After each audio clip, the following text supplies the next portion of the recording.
Hello again, YouTube. What a fun morning I'm having. It's 3:33 in the morning, Wednesday, November 10th. And gosh, every time I start this, I have something I want to talk about, and I end up barely talking about that, and then talking about something else, and talking about something else. Never really finish talking about anything. just me rambling. Thanks for coming along. Hope you find it entertaining. I'm walking home right now, and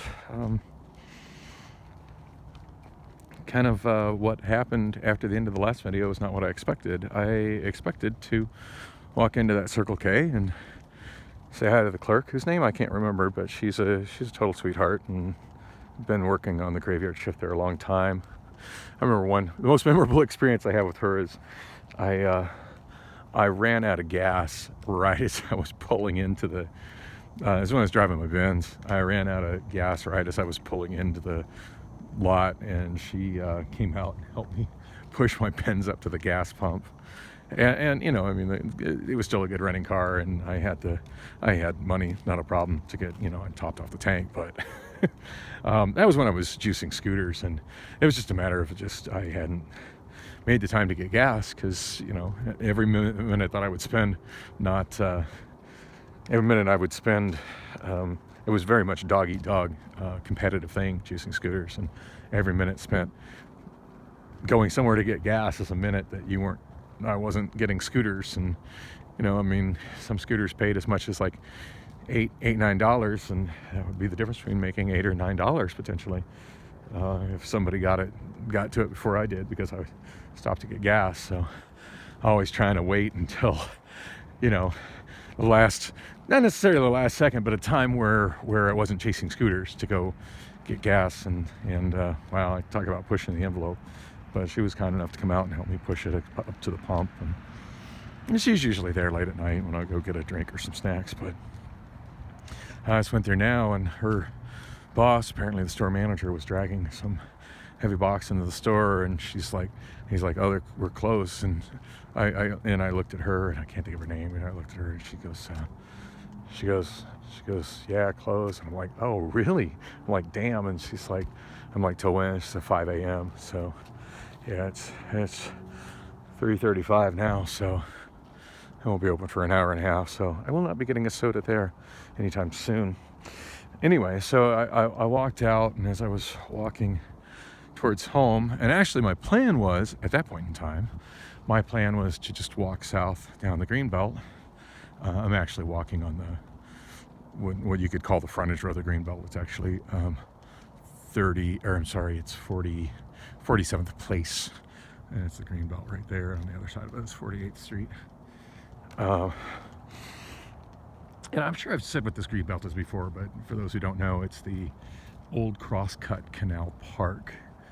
There used to be a canal here, the old Crosscut Canal, not to be confused with the current Crosscut Canal, which is east of here.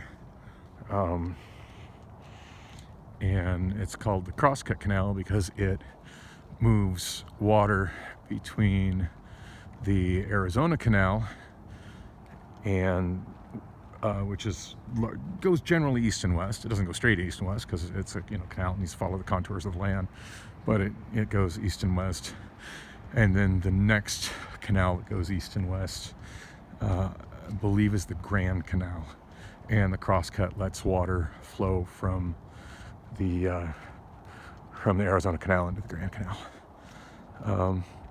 And I do believe the old Crosscut Canal still exists underneath this Greenbelt, but I don't think it's really used to move water between the two canals anymore at this point. I think it's just simply used for flood control and drainage. One thing I think Arizona does really well is water control, SRP, the Salt River Project. For a state that is so very arid and desert, we're blessed with a lot of water here, and it takes a lot of management to get water to where the people are. And that is nothing I was going to talk about. I just was pointing out where I am, and I just got on a tangent. That's what my fucked up brain does. So anyway, I was planning on just walking down above the old Crosscut Canal on the Greenbelt to 7-Eleven to get myself a soda. Of course, that doesn't renew my my sip and save, but hey, I'll be spending 79 cents instead of spending $6. So there's that.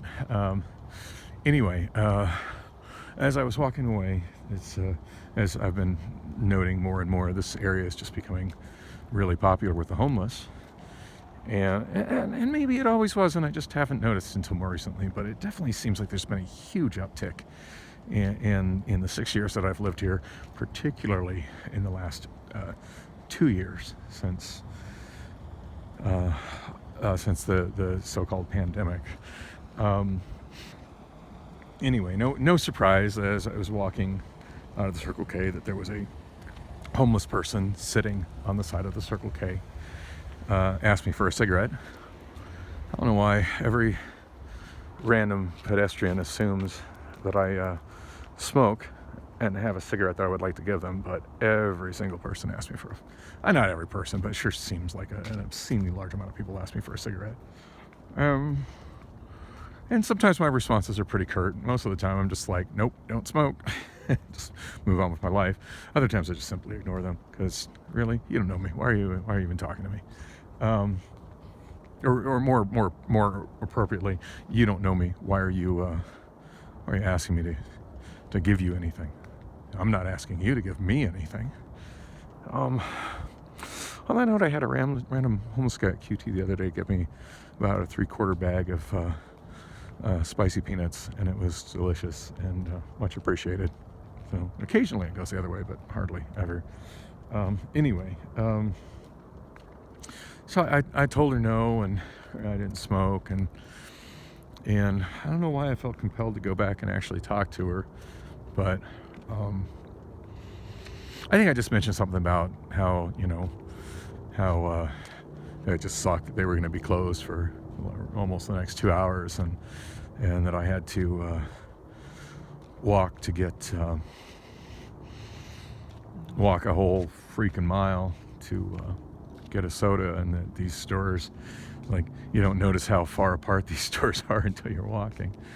And anyway, I sat down next to her, and she looked genuinely cold. She's wearing sandals and shorts and a t-shirt.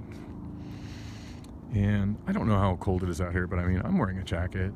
I would estimate it's probably in the mid-50s.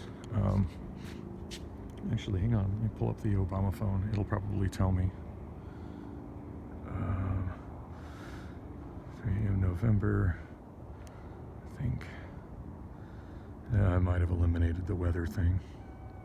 I think I managed to disable the weather widget because this phone is really underpowered. It was something stealing my power. Anyway, I would guesstimate that it's probably in the mid 50s out right now, which is not a good time to be sitting in shorts and sandals. I mean, I'm wearing sandals right now. I'm walking in shorts and sandals and a t-shirt. And we were talking, and she said that somebody stole her blanket and stole her drugs. And honestly, I don't have a whole lot of sympathy about the drug thing, but she was telling me that she's trying to get into rehab and trying to come down off of that. And the doctor told her that it could be bad for her health. And I don't know a lot about addiction, but I do know that with some drugs, if you just stop cold turkey, it can cause you more health problems. Some drugs you do need to be weaned off of. You got to be tapered off of, or it'll actually cause you more harm than continuing to do the drug. So I do kind of feel her pain. Not enough that I'm going to provide the woman with drugs, but she seemed pretty nice. Her name was Marissa, and I did tell her I would go get her a blanket. So I'm going to do that. So that's my random good deed of the day, I guess. I don't know. Feel compelled to help her out with a blanket.